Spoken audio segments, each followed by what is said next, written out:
Salut les polyglottes, j'espère que vous allez bien. Dans cette vidéo, on va voir un thème lié à la productivité, au gain de temps. Parce que autant je défends un apprentissage réaliste, autant il est vrai qu'on peut gagner du temps en enlevant certains moments perdus, en retirant certaines pertes de temps, bref, en enlevant du gras dans votre apprentissage. Parce que on peut très facilement les enlever et ainsi gagner plusieurs minutes par jour, plusieurs heures par semaine et peut-être même plusieurs jours à l'échelle de votre apprentissage. Un petit aparté, merci à celles et ceux qui se sont inscrits sur mon nouveau site Gambare pour le japonais. Vous avez le lien dans la description. J'en reparlerai plutôt à la fin de cette vidéo. Alors, ces 12 astuces pour gagner du temps sont les suivantes. La première, choisissez bien vos ressources et vos activités et évitez tout ce qui va être redondant. Parce que assez souvent, je vois des personnes qui sont bien intentionnées, qui se disent je vais faire ceci, je vais faire cela, et à la fin, qui se retrouvent avec tellement de ressources, tellement d'activités à faire, qu'elles n'en voient pas le bout. Et avec à la clé énormément de pertes de temps. Et c'est souvent la peur de ne pas assez bien faire qui va pousser énormément de personnes à prendre des activités et des ressources qui parfois vont être redondantes. Et donc si vous utilisez par exemple chaque jour 2 méthodes de langue qui font à peu près la même chose, qui ont le même positionnement, à la fin vous allez perdre du temps parce que vous allez revoir à chaque fois avec le même niveau les mêmes choses. Donc autant la répétition c'est très bien, autant la redondance juste pour la redondance c'est là aussi une perte de temps. Donc ce que je vous invite à faire, c'est de prendre tout votre apprentissage, toutes les activités que vous faites, et à vous poser la question, vous demander est-ce que je pourrais enlever ça sans que ça ne fasse s'effondrer l'ensemble. Et si la réponse est oui, je vous recommande vivement d'enlever des activités. Ne prenez pas 2 applications qui font la même chose, ne prenez pas 2 méthodes de langue qui font la même chose, parce que à la fin vous faites juste plus de temps pour passer du temps et ça ne sert à rien. Astuce numéro 2, essayez de toujours prendre des ressources qui vont être un petit peu au-dessus de votre niveau, que ça vous résiste un peu. Pourquoi ? Tout simplement parce que là aussi, je vois beaucoup de personnes qui restent un peu dans une sorte de zone de confort, comme on dit, qui vont tourner en rond en faisant des activités qui sont plus ou moins à leur niveau, mais jamais au-dessus, et donc qui ne progressent jamais. Donc, ce que vous pouvez faire, c'est vous demander, est-ce que, par exemple, la méthode que j'utilise à l'heure actuelle n'est pas un peu trop facile pour moi ? Est-ce que l'application que j'utilise n'est pas un peu bébé? Et si c'est le cas, essayez de passer des choses légèrement au-dessus. Ça peut faire peur, mais vous allez voir que vous allez obtenir des résultats. Et il est vrai que ça peut être effrayant de passer au niveau dessus, mais c'est souvent ce qui permet de se débloquer. Par exemple, quand on est au niveau intermédiaire, qu'on a l'impression de ne plus progresser, c'est simplement qu'on n'ose pas franchir le pas et aller vers des ressources qui vont être plus difficiles, mais qui vont là aussi vous amener à faire des progrès. Astuce numéro 3, toujours avoir ce que j'appelle un plan pour la suite. Par exemple, autre écueil courant, c'est une fois qu'on a fini sa méthode, que faire ? Eh bien, il faut prévoir ça, il faut planifier ça. Parce que le piège le plus courant consiste à reprendre sa méthode en se disant « Ah, je l'ai peut-être pas suffisamment exploitée » et revenir et la refaire intégralement. Ça peut avoir du sens, par exemple, si vous reprenez dans un autre sens de traduction, par exemple la simile fait assez souvent ça. Si vous voulez revenir sur des textes déjà vus qui ont pu vous poser problème, pourquoi pas. Mais une fois que vous avez par exemple fini d'épuiser une ressource, que faire ? Il y a toujours un plan pour la suite, sinon vous allez vous retrouver à stagner sur des choses que vous avez déjà terminées, ou alors ce que je vois, enfin j'en parle souvent mais c'est vraiment un exemple parlant, les gens qui sont depuis 3 ans sur Duolingo à refaire l'arbre sans arrêt, et qui du coup finissent des choses qui sont pour débutants et refont sans arrêt des choses qui sont pour débutants et qui ne progressent pas. Astuce numéro 4, essayez de toujours prendre des ressources, si possible, qui vont être en série. Ce que j'appelle en série, c'est que vous allez avoir la même ressource mais déclinée par exemple en publication, en épisode ou en leçon. C'est pour ça que les méthodes de langue sont très intéressantes, c'est que vous allez pouvoir faire la leçon 1, puis la 2, puis la 3, etc. Et très souvent, ce que je remarque comme perte de temps pour moi ou pour d'autres personnes, ça va être de se demander quelle ressource je vais prendre maintenant et de passer des semaines à chercher la ressource parfaite. C'est pour ça qu'il est intéressant de prendre des ressources en série si on veut, par exemple des séries télé, comme ça vous avez plusieurs épisodes, des podcasts où vous avez plusieurs publications régulières, suivre par exemple un YouTuber et regarder ses vidéos au fur et à mesure qu'il en sort, prendre des magazines et les lire au fur et à mesure qu'ils paraissent, et ainsi de suite. De cette manière, vous aurez un peu un pilotage automatique et vous pourrez passer d'une ressource à l'autre qui va être plus ou moins dans le même ton, plus ou moins avec le même vocabulaire, plus ou moins avec la même difficulté, et progresser. Ce qui vous évitera cette perte de temps, cette stagnation qui consiste à chercher des ressources, à chercher la chaîne YouTube parfaite, le podcast parfait.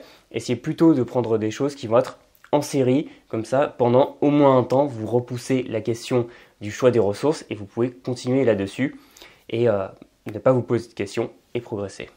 Astuce numéro 5, là on va être plutôt dans l'apprentissage quotidien.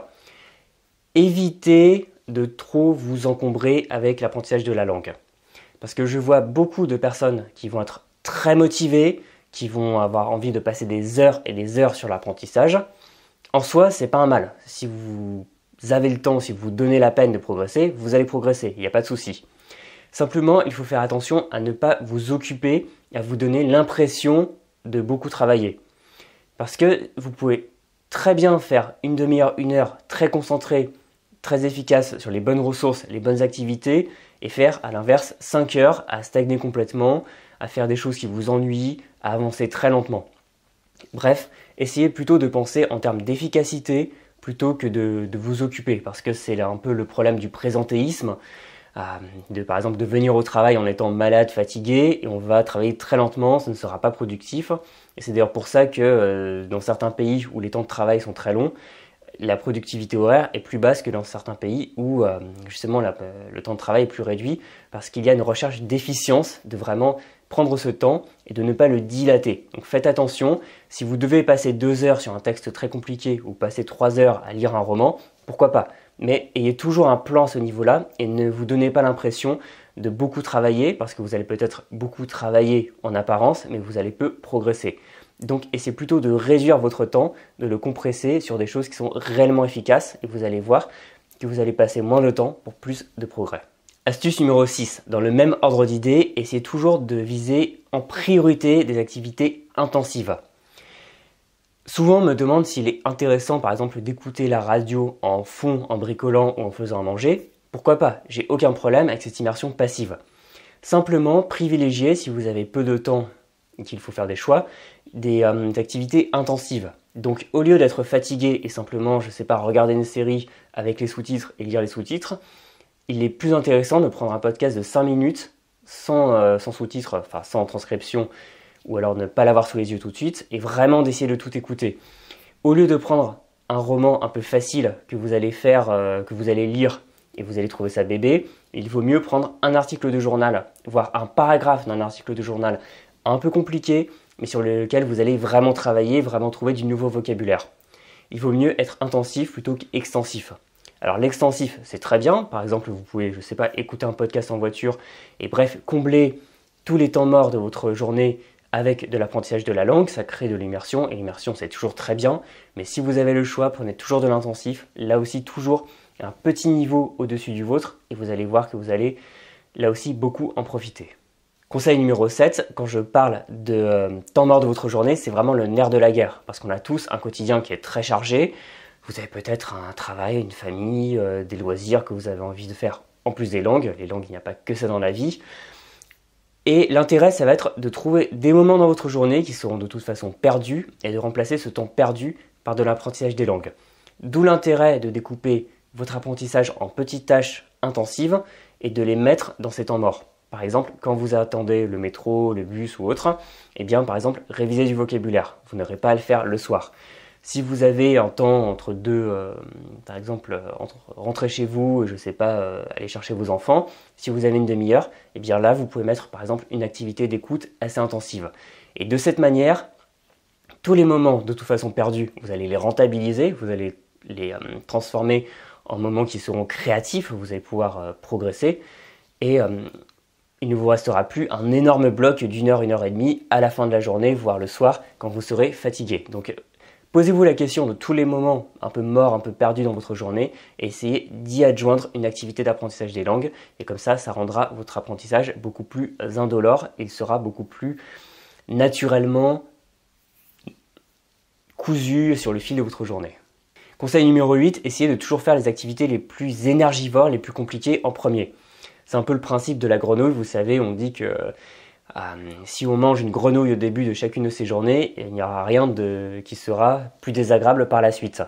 Parce que assez souvent, ce qui se passe, c'est qu'on va rentrer chez soi le soir, vous allez rentrer chez vous après le travail, les études ou autre, vous allez être fatigué, vous allez être sur les nerfs parce qu'il y aura eu des embouteillages, il y aura eu le métro bondé ou je sais pas quoi, et vous allez vous mettre sur une activité qui sera trop énergivore pour vous par rapport à votre niveau d'énergie, vous allez la faire durer indéfiniment. Je reviens sur l'idée des heures supplémentaires, du temps de travail à rallonge.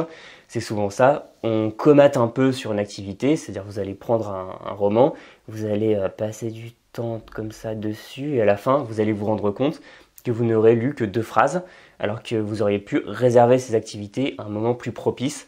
Donc essayez de vraiment venir apprendre une langue quand vous avez l'énergie, quand vous avez la pêche, plutôt que quand vous êtes fatigué, parce que là, vous allez dilater votre temps d'apprentissage pour peu de résultats.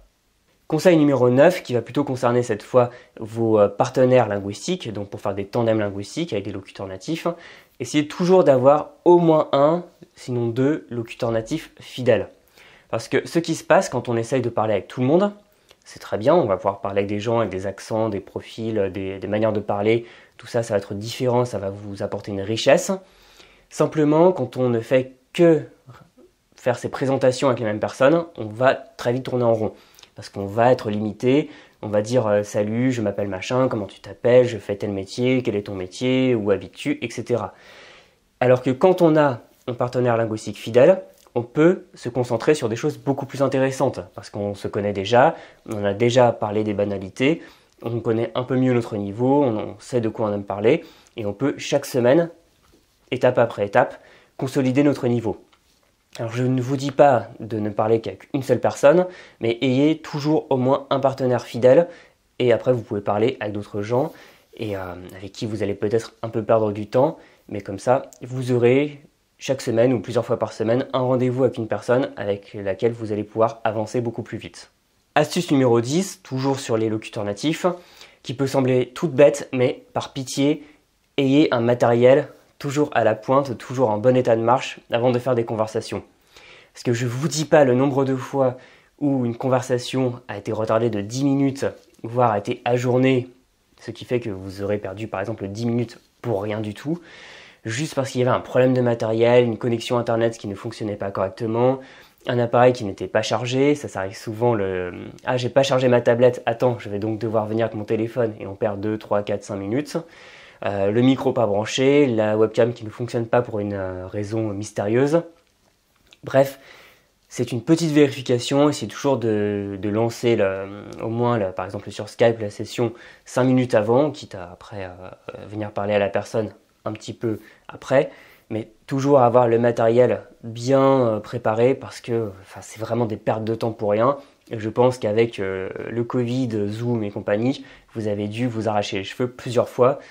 Donc n'hésitez pas, c'est vraiment une petite astuce simple qui va vous changer la vie. Toujours sur l'idée de préparation, tout le temps essayez de bien préparer votre espace d'apprentissage. Qu'est-ce que j'entends par là ? Tout simplement, il n'y a rien de plus déprimant que de devoir aller chercher un manuel à l'autre bout de votre appartement ou de votre maison, de devoir chercher une application que vous n'avez pas sur le bureau de votre ordinateur, vous ne savez absolument pas où elle est, de devoir retrouver le mot de passe d'une plateforme d'apprentissage parce que vous avez oublié de le noter ou vous disiez que vous allez vous en souvenir et paf, vous l'avez oublié. Essayez toujours de faire en sorte qu'il n'y ait pas de friction. Mettez par exemple votre manuel, un cahier ou autre bien en évidence sur votre bureau, mettez toutes les icônes sur votre bureau d'ordinateur, ayez toujours les logiciels facilement accessibles, parce qu'il n'y a rien de pire, encore une fois, que de rentrer du travail, rentrer de l'université, et se dire attends, il est où mon manuel déjà, je ne sais pas où il est, ou alors il faut attendre derrière quelqu'un pour apprendre. Non, il est beaucoup plus facile de vous y mettre, de vous lancer dans le bain, parce que d'expérience, la chose la plus difficile à faire quand on veut apprendre une langue, c'est de s'y mettre, c'est de passer de « j'ai la flemme » à « je suis en train de le faire » et après généralement ça va tout seul. Donc faites en sorte de pouvoir vraiment vous jeter dans l'activité le plus facilement possible. 12e et dernier point qui peut être assez technique, ça va concerner la répétition espacée. Généralement un logiciel comme Anki. Alors Anki, vous le savez, c'est un logiciel qui est extraordinaire pour apprendre une langue, mais qui là aussi peut être générateur de pertes de temps qui sont assez vicieuses parce qu'on ne les remarque pas, mais elles finissent par s'additionner et vous faire perdre énormément de temps précieux. Par exemple, résistez à la tentation d'ajouter chaque mot que vous rencontrez dans le logiciel, parce que chaque mot ajouté, il faudra le réviser par la suite. Et si vous ajoutez 20 mots par jour, vous allez vite être submergé. Donc même si vous tombez sur une expression un petit peu sympa que vous aimeriez bien pouvoir ressortir, résistez à la tentation et ne gardez que le vocabulaire vraiment essentiel parce que vous allez devoir l'utiliser par la suite pour bien vous en souvenir. Ensuite, quand vous créez vos cartes, faites attention à ne pas trop perdre de temps, à ne pas trop y passer de temps inutilement. Parce qu'il peut être tentant de rajouter des images, du son, etc. Mais là aussi, ça peut représenter un sacré travail qui, à la longue, finit par être une belle perte de temps. Donc n'hésitez pas à aller chercher par exemple des dictionnaires avec une fonctionnalité d'export sur Anki, d'utiliser des plugins qui vont vous mâcher le travail, il y en a plein, et ça va vous permettre de créer des cartes mémoire beaucoup plus rapidement et de ne pas y passer votre vie. Enfin, sur vos révisions, faites attention à ne pas les étaler, surtout si vous avez un niveau intermédiaire à avancer, où là vous aurez beaucoup de nouvelles cartes parce que vous aurez besoin de beaucoup de vocabulaire pour franchir un palier. Donc faites très attention à ça. Essayez là encore de rester sur de l'efficacité et de ne pas étaler ça parce qu'on peut très vite passer son temps sur 100 cartes mémoire à faire ça pendant 2 heures, ça m'est déjà arrivé. Et c'est un piège parce que vous pourriez prendre ce temps pour faire autre chose ou alors une autre activité d'apprentissage qui là vous ferait progresser sur un autre point. Voilà, c'était donc mes 12 conseils. On ne peut pas avoir de raccourcis magiques pour apprendre une langue, mais on peut éviter énormément de pertes de temps. Est-ce que vous avez des conseils, vous avez remarqué des choses qui vous ont permis de ne pas perdre votre temps comme ça? Vous pouvez nous en faire part dans les commentaires. En tout cas, un apprentissage qui est efficace, c'est un apprentissage qui est motivant, qui est plaisant et qui à terme va donner de bien meilleurs résultats. Voilà, vous pouvez bien sûr vous abonner à cette chaîne, vous pouvez bien sûr rejoindre mes contacts email privés en cliquant sur le lien dans la description et vous recevrez une mini-formation gratuite qui s'appelle 25 techniques pour apprendre votre vocabulaire. Et si vous apprenez le japonais, vous pouvez aussi rejoindre les contacts de mon nouveau site Ganbare et vous recevrez là aussi un kit de bienvenue assez conséquent pour apprendre le japonais. Dans tous les cas, je vous dis à très bientôt et bonne chance dans votre apprentissage, un apprentissage qui sera forcément efficace et dans lequel vous allez bien gérer votre temps. Salut!